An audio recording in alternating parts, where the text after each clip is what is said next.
Hey everyone! Today, I'll show you how to use LOCOFY in Figma. In this UI kit, you'll find various pre-made components including buttons, headers, navigation, footers.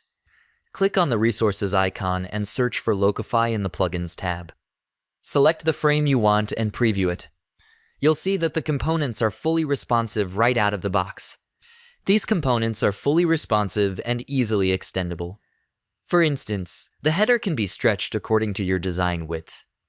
Once you are satisfied with your live preview, sync your design to the LOCOFY builder where you can view and export your code.